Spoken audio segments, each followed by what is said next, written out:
अस्सलामुअलैकुम, आप देख रहे हैं समा। मैं हूं फवाज़ ज़ैदी और मैं हूं माहरूख शहरियार। हेडलाइंस आपने मुलाहिजा की। बुलेटिन में सबसे पहले खबर देंगे। कराची की जेल चौरंगी पर वाक़े कसीरुल मंजिला इमारत की बेसमेंट में लगने वाली आग बेकाबू है। भड़कते शोलों पर 7 घंटे बाद भी काबू नहीं पाया जा सका है।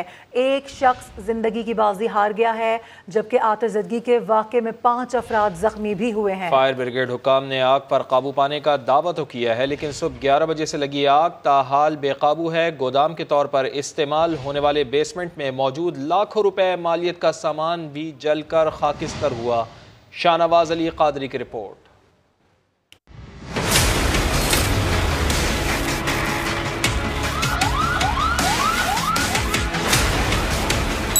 वक्त था सुबह 11 बजे का और जगह थी कराची की जेल चौरंगी, जहां पर वाक़या कसीरुल मंजिला रिहायशी इमारत समिया ब्रिज व्यू की बेसमेंट ने अचानक हौलनाक धुआं उगलना शुरू कर दिया। इस बार फायर टेंडर्स ने शोलों तक पहुंचने में ज्यादा देर नहीं लगाई,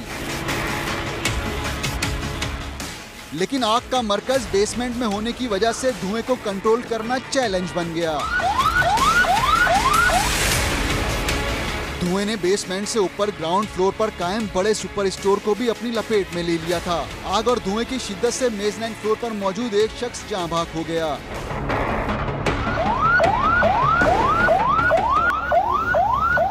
बेसमेंट में किस चीज का सामान है, क्या है वहाँ पर?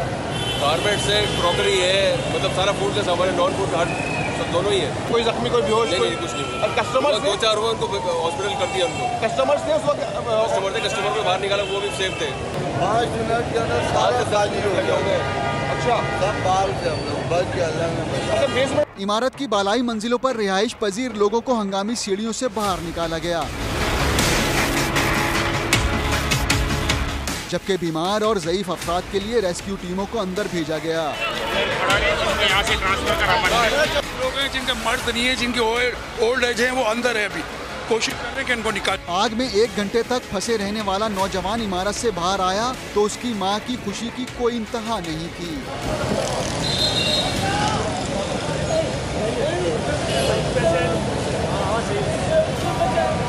मुतासिरा इमारत की इंतजामिया का कहना है कि डिपार्टमेंटल स्टोर के गोदाम में आग शॉर्ट सर्किट की वजह से लगी। पहले शॉर्ट सर्किट हुए थे, जिसकी वजह से ना ये लोग सब बाहर आ गए थे और इन्होंने क्या कहते हैं आग वगैरह बुझाने का कुछ नहीं किया। फिर इसके बाद जब धुआं वगैरह तेज हुआ है ना, तो ये सब लोग बाहर ही थे। आग को कंट्रोल करने के लिए फायर फाइटर्स को इमारत की दीवारें तोड़ना पड़ी। बेसमेंट को गोदाम के तौर पर इस्तेमाल करने की वजह से मुश्किलात का भी सामना करना पड़ा। बेसमेंट है और बेसमेंट में इजाजत नहीं होती किसी को कारगो रखने की, क्योंकि अगर आग लगती है तो बेसमेंट कमजोर होता है और बेसमेंट ही इस बिल्डिंग का स्ट्रक्चर होता है सारा। इसका नक्शा देखा जाएगा, नेशनल बिल्डिंग कंट्रोल अथॉरिटी का ये काम है, इसको देख लिया जाएगा कि आया बेसमेंट का पर्पस क्या था, बेसमेंट पे इस तरह की मार्केट खोलने की इजाज़त थी नहीं थी। उन तमाम चीज़ों को इन्वेस्टिगेट करके तफसीलात आपके साथ शेयर कर ली जाएगी। आग पर काबू पाने में फायर ब्रिगेड की 11 गाड़ियों के साथ नेवी के फायर टेंडर्स ने भी हिस्सा लिया, जबकि जख्मियों को अस्पताल मुंतकिल करने के लिए सिंध हुकूमत की नई 1122 की एम्बुलेंसेज भी मौके पर मौजूद थी। कैमरामैन शाहिद बलोच, फरहान यूसुफ और साथी रिपोर्टर जमजम सईद, शाहनवाज अली कादरी के साथ अहमद रहमान खान, समा, कराची। कराची में जेल चौरंगी के करीब वाक़े सुपर स्टोर के गोदाम में आग लगने का यह वाक़या माजी में भी 2 बार सुपर स्टोर की वजह से बिल्डिंग में आग लग चुकी है। इसकी वजह क्या है, बता रहे हैं chief crime reporter Ahmad Rahman Khan. जी अहमद। जी बिल्कुल, इस वक्त मैं सुमैया ब्रिज व्यू अपार्टमेंट के अंदर मौजूद हूँ। ये वही अपार्टमेंट है जेल चौरंगी के करीब, जिसकी बेसमेंट में एक डिपार्टमेंटल स्टोर वाक़ है और वहां पर आज सुबह जो है वो आग लगी थी और जिसकी वजह से अब तक ये कई घंटे गुजर चुके हैं और आग नहीं बुझाई जा सकी है। बहुत ज्यादा धुआं उठता हुआ दिखाई दे रहा है। इस अपार्टमेंट के अंदर हम मौजूद हैं और आप ये देख सकते हैं ये तमाम इलेक्ट्रिकल पैनल है जो इस वक्त मेरे पीछे हैं। ये इसके ऊपर वाक़ जो है वो डिपार्टमेंटल स्टोर के जो है वो वॉशरूम वाक़ हैं और जिसकी सीपेज जो है वो आती थी तो यहाँ पर शॉर्ट सर्किट हो जाता था। लोग जो यहाँ के रिहायशी हैं वो फायर एक्सटिंग्विशर्स की मदद से जो है वो आग को बुझाया करते थे। 2 दफा ऐसे वाकयात माजी में रिपोर्ट हो चुके हैं। इंतजामिया ने, जो बिल्डिंग की यूनियन है, उन्होंने इनको बोला भी था डिपार्टमेंटल स्टोर को, लेकिन उन्होंने बात नहीं मानी और आज ये फिर एक वाकया जो है वो रुनमा हुआ आतिशज़दी का, इतना खौफनाक कि अभी भी धुआं जो है वो यहाँ पर भरा हुआ है। अभी तक जो है वो यहाँ पर सांस लेना जो है वो मुश्किल है। तो ये काफी दफा जो है वो डिपार्टमेंटल स्टोर को कहा गया था कि वो वो यहाँ पर वॉशरूम्स को शिफ्ट करें, लेकिन उन्होंने नहीं बात मानी और ये इलेक्ट्रिकल पैनल के साथ इनके वॉशरूम्स जो है वो वाक़ हैं। बहुत शुक्रिया आपका अहमद रहमान खान, आप हमें आगाह कर रहे थे। जेल चौरंगी पर आतिश ज़दगी से मुतासरा इमारत के मेज़नाइन फ्लोर से एक शख्स की लाश मिली है। मज़ीद जान लेते हैं, समग्र नुमाइंदे साद साबरी हमारे साथ मौजूद हैं। साद, क्या जाँ बहक होने वाले शख्स की शनाख्त हो सकी है? सही है, जेल चौरंगी के मुकाम पर वाक़े जो डिपार्टमेंटल स्टोर है, आज सुबह उसमें आतिशज़दगी का वाक़या पेश आया था, जिसके नतीजे में 5 अफराद जो है वो मुतासिर हुए, जबकि एक नौजवान जो है वो दम तोड़ गया है। बताया जा रहा है कि जो नौजवान है जाबहक वो इंटरव्यू की गर्ज से डिपार्टमेंटल स्टोर में आया था, जिसका इस वाक़े के नतीजे में जो जाबहक हो गया। मेज़नाइन फ्लोर से उसकी बॉडी को जो है वो रेस्क्यू एहलकारों ने नीचे उतारा, जिसे फौरी तौर पर सिविल अस्पताल मुंतकिल कर दिया गया था। बाद अज़ां उसकी जो बॉडी है, मैयत को जो है वो जिना अस्पताल मुंतकिल कर दिया गया है। किसी किस्म की शनाख्त अभी नहीं हो सकी है। 28 से 30 साल तक की उम्र जो है उसकी बताई जा रही है नौजवान की।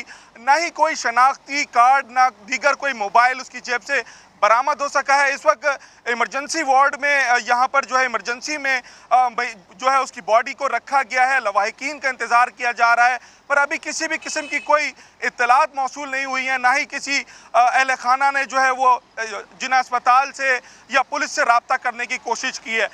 जो जिना अस्पताल की इंतज़ामिया, उसका ये कहना है कि इंतज़ार कर रहे हैं कि जब लवाहिकीन हमसे रब्ता करते हैं, यहाँ पर बॉडी को रख दिया गया है।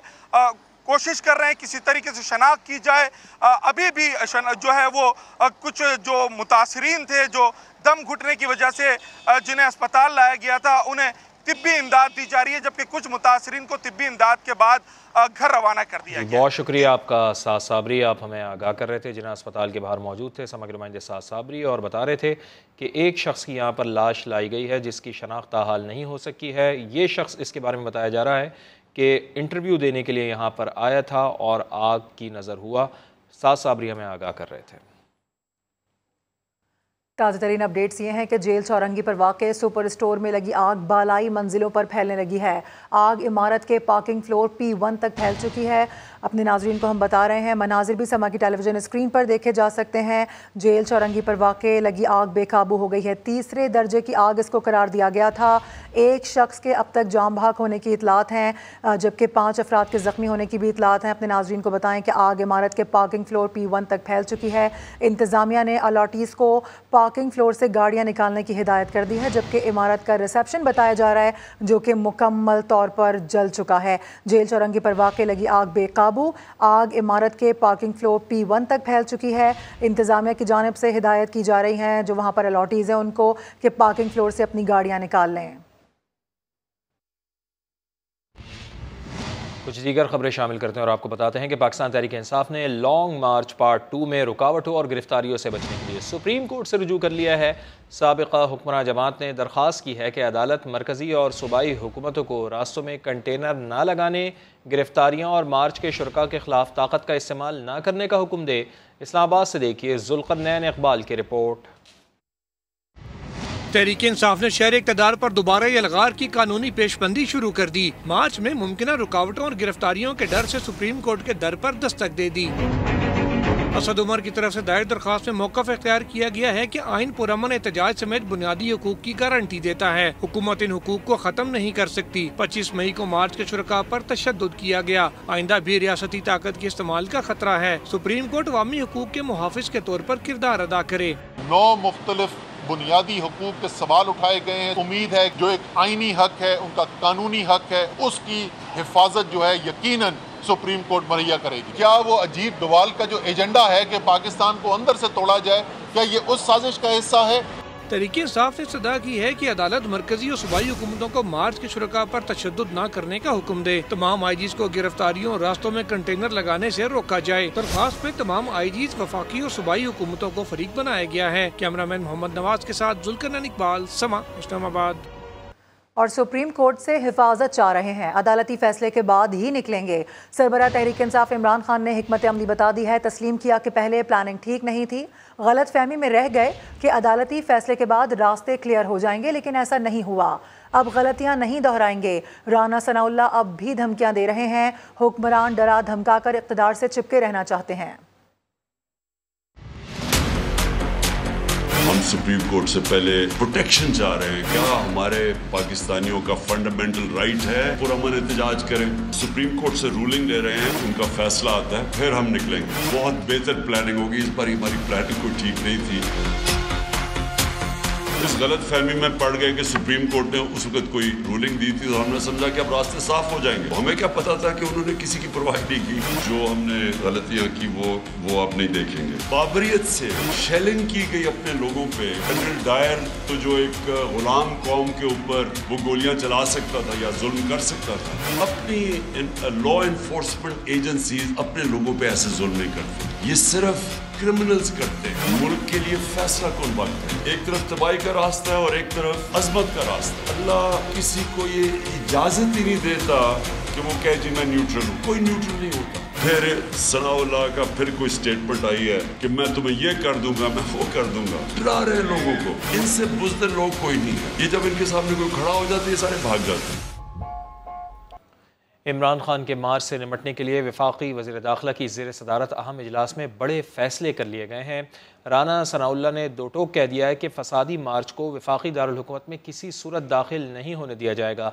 शर पसंदों को सख्ती से कुचलने का ऐलान करते हुए कहा कि मुल्क को जत्थों के रहमो करम पर हरगिज़ नहीं छोड़ा जा सकता। इस्लामाबाद से अब्बास शब्बीर की रिपोर्ट। इमरान खान की तख्ते पिशावर से इस्लामाबाद पर फिर खूनी यलगार की धमकियां। वफाकी हुकूमत ने दूसरा हमला रोकने के लिए नई हिकमत अमली बना ली। वजीर दाखिला राना सनाउल्लाह ने वफाकी पुलिस और FC की इस्तेदाद कार बढ़ाने के लिए बड़ी बैठक बुलाकर बड़े फैसले कर डाले।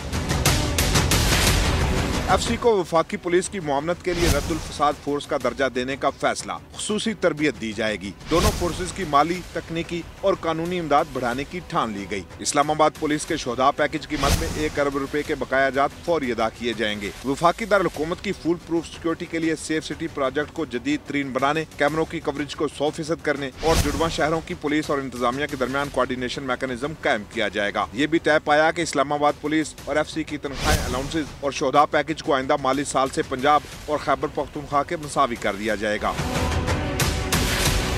इजलास में वजीर दाखिला राना सनाउल्लाह ने दबंग ऐलानात भी कर दिए। कहा मुल्क को फसादी जत्थों और शर पसंद अनासर के रहमो करम पर नहीं छोड़ा जा सकता। इस्लामाबाद में जबरदस्ती दाखिल होने की कोशिश करने वालों को सख्ती से कुचल दिया जाएगा। और जितने चाहे मुकदमात बनाए, महमूद खान पीछे नहीं हटेगा। वज़ीर आला खैबर पख्तूनख्वा ने ऐलान कर दिया। कहते हैं एक कातिल की सरबराही में वफाकी हुकूमत ने कमेटी बनाई। सूबे के अवाम का तहफ़्फ़ुज़ मेरी जिम्मेदारी है। जो बेहतर समझता हूँ वो करूँगा। उन्होंने इदारों से दरख्वास्त की कि मुल्क बचाने के लिए मुसल्लत हुकूमत को हटाया जाए। जितने भी FIR आपने काटने वो काट दे। महमूद खान पीछे नहीं हटेगा। राना सनाउल्लाह एक कातिल, वो कमेटी को हेड करता है। आप अपना काम कर ले और जो मेरा काम है, जो मैं समझता हूँ मैं करूँगा अपनी आवाम की। ये मेरी रिस्पॉन्सिबिलिटी है कि मैं उनको प्रोटेक्शन दे दूँ। जब हम मार्च करने चले गए, हमारे पास कोई तोप थे, क्या थे, 25,000 शेल उन्होंने फायर किए। राना सनाउल्लाह साहब जो है वो हमारे साथ और भी वो सख्ती कर ले। जो गरजते हैं वो परसते नहीं। उस वक्त भी खाली हाथ गए थे, इस दफा भी खाली हाथ जाएंगे। हमने सुप्रीम कोर्ट जाना है इनके खिलाफ। किस तरह इसने एक इलेक्टेड चीफ मिनिस्टर का रास्ता रोका।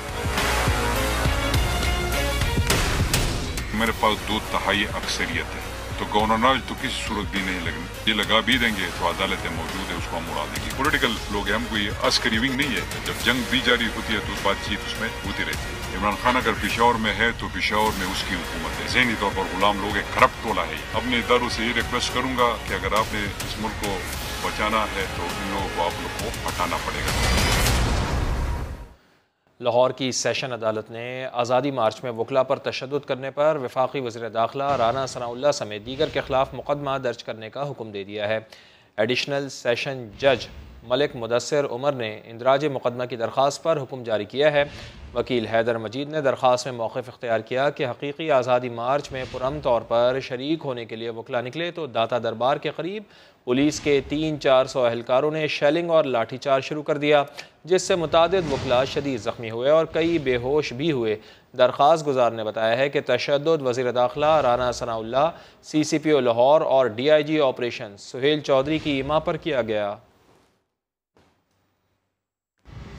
उधर PTI और उसके इत्तेहादी फौरी इलेक्शन कराने पर बज़िद हैं। फवाद चौधरी का कहना है कि मामलात मुज़ाकरात के जरिए आगे बढ़ाना चाहते हैं, जबकि शेख रशीद का कहना है कि मुज़ाकरात का कोई फ़ायदा नहीं, सुप्रीम कोर्ट ही मुल्क को बचा सकती है।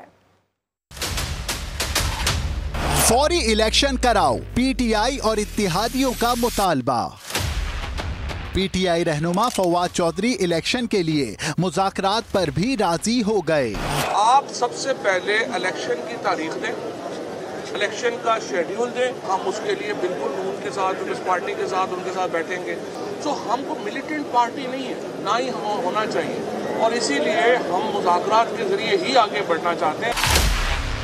शेख रशीद ने सुप्रीम कोर्ट पर नजरें जमा दी, बोले हुकूमत से मुज़ाकरात का कोई फायदा नहीं। सुप्रीम कोर्ट से मैं अपील करना चाहता हूँ कि इस मुल्क को अब सुप्रीम कोर्ट बचा सकती है और कोई नहीं बचा सकता। और मैं समझता हूँ मुज़ाकरात करना भी वक्त ज़ाया करना है, क्योंकि इन्होंने अपने केस खत्म कराने हैं। PTI के अहम इत्तेहादी परवेज इलाही का कहना है इमरान खान ने हुकूमत को कुछ दिन की मोहलत दी है, हुकूमत जल्द अज जल्द इलेक्शन की तारीख का ऐलान करे।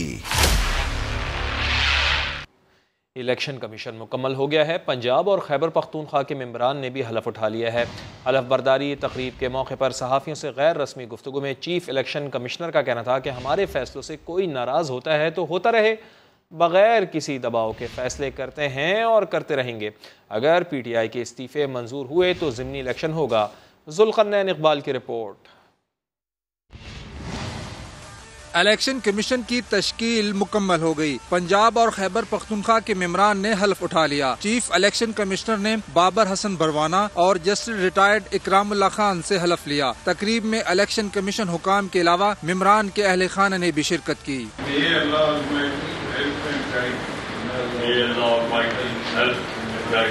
सहाफियों से गैर रस्मी गुफ्तगू में चीफ इलेक्शन कमिश्नर ने दो टोक कहा कि आइन के मुताबिक चलते रहेंगे, फैसले किसी खौफ और दबाव के बगैर करते हैं और करते रहेंगे। उनसे कोई खुश या नाराज होता है तो होता रहे। सिकंदर सुल्तान राजा ने ये भी बता दिया कि कासिम सूरी ने किसी रुकन असम्बली के इस्तीफे का केस नहीं भिजवाया था। अगर PTI के इस्तीफे मंजूर हुए तो ज़िमनी इंतखाब होगा। इस हवाले से आइन बहुत वाज़ेह है।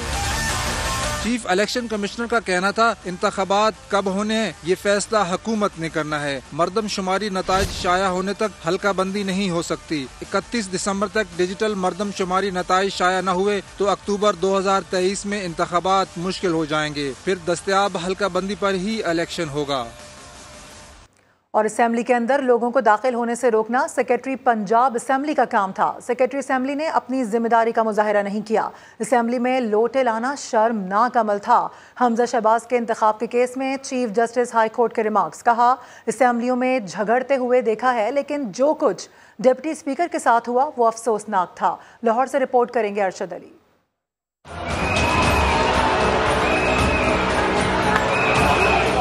Chief justice Lahore high court justice अमीर भट्टी ने वजीर आला हमजा शहबाज के इंतखाब के खिलाफ दरख्वास्तों पर समाअत की। मुस्लिम लीग काफ के वकील ने अदालत को बताया कि IG पंजाब ने असेंबली में पुलिस दाखिल की। उन्होंने दावा किया कि पुलिस की मुदाखलत की वजह से कई अरकान वोट नहीं डाल सके। Chief justice Lahore high court ने रिमार्क्स दिए कि असेंबली में जो कुछ हुआ सब ने देखा। बज़ाहिर सेक्रेटरी असेंबली ने इस मौका पर अपनी जिम्मेदारी का मुजाहिरा नहीं किया। वकील ने दिफा करने की कोशिश की कि डिप्टी स्पीकर अपोजिशन से मिले हुए थे। Chief justice Lahore high court ने बावर कराया कि सवाल का जवाब देने की बजाय आप मामले को दूसरी जानिब ले जा रहे हैं। चीफ जस्टिस ने रिमार्क्स दिए कि सेक्रेटरी असेंबली स्पीकर और डिप्टी स्पीकर के मातहत है। स्पीकर और डिप्टी स्पीकर सेक्रेटरी के मातहत नहीं। असेंबली के अंदर लोगों को दाखिल होने से रोकना सेक्रेटरी असेंबली का काम था। Chief justice Lahore high court ने रिमार्क्स दिए कि असेंबली में लोटे लाना शर्मनाक अमल है। उस दिन क्या हुआ टीवी पर सब देखा।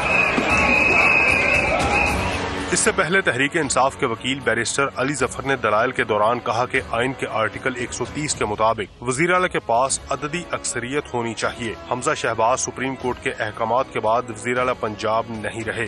अदालत ने वकला को दलाइल जारी रखने की हिदायत के साथ समाअत 6 जून तक मुलतवी कर दी। कैमरामैन खावर महमूद के साथ अरशद अली, समा, लाहौर। अहम खबर आ रही है। सुप्रीम कोर्ट ने एहतजाज से मुतालिक इस्लामाबाद हाई कोर्ट बार की दरख्वास्त पर तहरीरी फैसला जारी कर दिया है। तहरीरी फैसले में कहा गया है कि पीटीआई कारकुनों ने अदालत को कराई गई यकीन दहानी की खिलाफ वर्जी की है। मज़ीद जान लेते हैं, समा के नुमाइंदे जुल्करनैन इकबाल हमारे साथ मौजूद हैं। जी जुल्करनैन इकबाल, क्या कहा गया है फैसले में, तफसील से बताइए। हाँ देखिए, ये 12 सफ़ात पर मुश्तमिल फैसला है जो चीफ जस्टिस उमर अता बंदयाल ने तहरीर किया है, जबकि 2 सफ़ात पर मुश्तमिल जस्टिस याहिया अफरीदी का इसमें इख्तलाफी नोट भी है। अदालत अपने फैसले में कहा कि बज़ाहिर तहरीक इंसाफ के जो वर्कर्स हैं उन्होंने खिलाफ वर्जी की जो अदालत को यकीन दहानी उनकी क़यादत की जानिब से कराई गई थी उसकी, और साथ ही साथ अदालत का ये भी कहना है कि जो इल्ज़ामात लगाए गए अटॉर्नी जनरल की जानिब से कि इमरान खान के हिदायत के ऊपर ही सारा वाक़या हुआ और मुजाहिरीन डी चौक की तरफ आए और रेड जोन की तरफ उन्होंने आके पेशकदमी की और ब्लॉक को भी नुकसान पहुंचाया। चीफ जस्टिस ने कहा क्योंकि ये डिस्प्यूटेड फैक्ट्स हैं, फैसले में कहा गया कि इसलिए इसकी तहकीकात जरूरी है, हक़ाइक़ सामने आना जरूरी है। इस मकसद के लिए अदालत ने DGISI, DGIB, chief commissioner Islamabad, IG Islamabad और सेक्रेटरी दाखिला से 5-6 सवालात के जवाब मांग लिए और कहा कि सबसे पहले तो ये बताया जाए कि इमरान खान ने डी चौक की तरफ जाने का ऐलान जो है वो कब किया था, और साथ ही साथ ये भी अदालत ने पूछा है कि जो PTI कारकुनान है वो क्या जो डी चौक में इंटर हुए हैं वो मोबिलाइज थे या नहीं, क्या वो मुनज़्ज़म थे या उनकी कोई क़यादत कर रहा था या नहीं। तीसरा सवाल ये पूछा गया है कि PTI कारकुनान कब और कैसे और किन रुकावटों को तोड़कर रेड जोन की जानिब आए हैं। चौथा सवाल अदालत का ये है कि क्या हुकूमत ने मुजाहिरीन को पुरतशद्दुद होने पर उकसाया या जो यकीन दहानी अदालत को कराई गई थी हुकूमत की जानिब से उसकी खिलाफ वर्जी तो नहीं की। साथ ही साथ ये भी कहा गया कि इस्लामाबाद इंतजामिया ने जो ताकत का इस्तेमाल किया मुजाहिरीन के खिलाफ, क्या वो मुजाहिरीन के जो एक्ट था उससे प्रोपोर्शनेट था भी या नहीं। और अगला सवाल ये अदालत ने पूछा है कि क्या रेड जोन में को मुजाहिरीन दाखिल हुए हैं या नहीं, अगर हुए थे तो हुकूमत ने कौन से। ठीक है, बहुत शुक्रिया आपका जुल्करनैन इकबाल, तफसील से आप आगाह कर रहे थे। आगे बढ़ते हुए आपको बताएं कि वज़ीर आज़म शहबाज शरीफ ने तुर्क सरमायाकारों को इन्वेस्टमेंट की दावत दे दी है। खिताब में कहा, मुनाफा आप कमाएं, तरक्की हमारे मुल्क में आएगी। वज़ीर आज़म ने तुर्क शहरियों को एयरपोर्ट पर वीज़े की सहूलत देने का वादा भी किया और इस मौके पर वज़ीर आज़म ने शेर भी पढ़ा। वज़ीर आज़म शहबाज शरीफ की तुर्क सरमायाकारों से मुलाकातें, तवानाई, वेस्ट मैनेजमेंट और हाउसिंग सेक्टर में गहरी दिलचस्पी, तुर्क सरमायाकारों के मसाइल हल करने की यकीन दहानी कराई। वज़ीर आज़म ने कहा, साबिक हुकूमत ने पिछली हुकूमतों के मंसूबे सियासी दुश्मनी में तबाह किए, सरमायाकारी रोकने की मज़मूम साजिश की गई। You will have profits and we will have these great advantages. Our cooperation can be very, very productive and profitable. Welcome you with both arms to come and invest in Pakistan. Visa will not be an obstacle.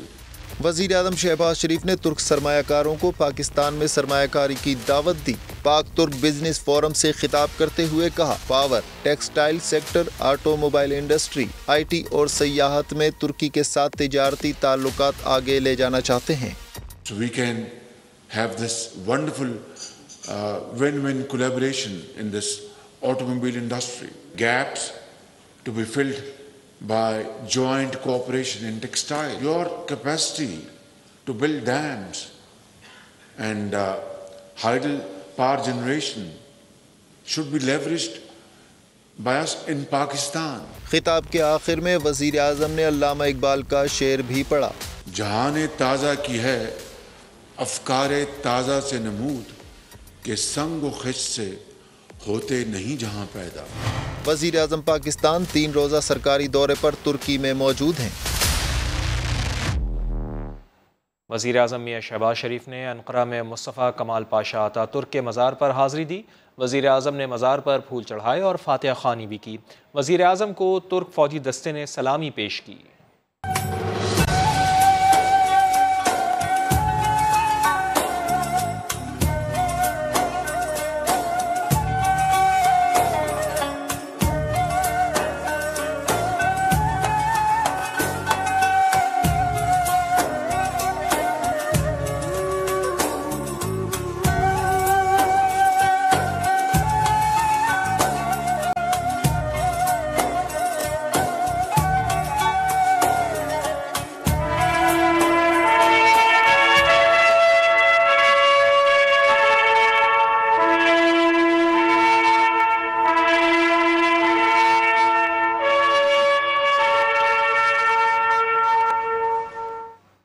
और अभी खबर यह है कि वज़ीर आला पंजाब हमजा शहबाज की काबीना ने पहले इजलास में आवाम को रिलीफ देने के लिए अहम फैसले किए हैं।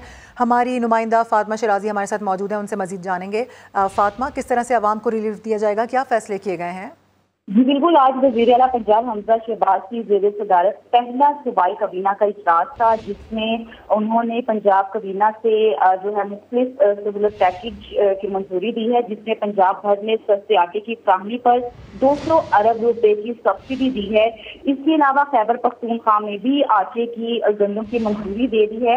इसके अलावा इजलास में गंदम रिलीफ पॉलिसी के फैसले की तौसीक भी की गई है। काबीना ने पासपों से गंदम खरीदने की इजाजत भी दे दी है। इसके अलावा इजलास में रमजान पैकेज 2022 जो कि अंडर प्रोसेस था, उसकी भी मंजूरी दे दी है। ठीक है, उसकी मंजूरी दे दी है। तमाम तर फैसले किए गए हैं। इस तरह से आवाम को रिलीफ दिया जाएगा। बहुत शुक्रिया आपका फातिमा, अपडेट्स के लिए। एडमिनिस्ट्रेटर कराची के लिए MQM पाकिस्तान ने राब्ता कमेटी के रुकन और साबिक रुकन कौमी असम्बली अब्दुल वसीम का नाम तजवीज़ कर दिया है। पीपल्स पार्टी से मुआहदे के तहत एडमिनिस्ट्रेटर कराची और हैदराबाद को तब्दील किए जाने का इम्कान है। MQM ने एडमिनिस्ट्रेटर कराची के लिए अब्दुल वसीम का नाम तजवीज़ कर दिया है। MQM ने गुज़िश्ता दिनों आसिफ अली जरदारी से मुलाकात में एडमिनिस्ट्रेटर का नाम दिया है। पीपल्स पार्टी ने मुर्तज़ा वहाब को अगस्त 2021 में एडमिनिस्ट्रेटर तैनात किया था। और सिंध का नया IG कौन होगा? सूबाई हुकूमत ने IG पुलिस के लिए गुलाम नबी मेमन का नाम तजवीज़ कर दिया है। ज़राए के मुताबिक सिंध हुकूमत की जानिब से IG के लिए वफाक को गुलाम नबी मेमन का नाम अरसाल कर दिया गया है। आइंदा हफ्ते तक मुस्तकिल IG सिंध की तकर्रुरी का इम्कान है, जबकि सिंध हुकूमत ने मुश्ताक महर के बाद कामरान फजल को कायम मकाम IG सिंध तैनात किया था, जिन्हें गुज़िश्ता रोज़ दुआए ज़हरा केस की समाअत के दौरान सिंध हाई कोर्ट ने ओहदे से हटाने का हुक्म दिया था। उस्मान बुज़दार ने इमरान खान के फैसलों की मुखालिफत क्यों की? इलेक्शन कमीशन का वाज़े पैगाम, तहरीक इंसाफ क्या करेगी? वज़ीर आज़म को तुर्क सरमायाकारों से मुआफ़ी क्यों मांगना पड़ी? देखिए आज प्रोग्राम 7 से 8 में।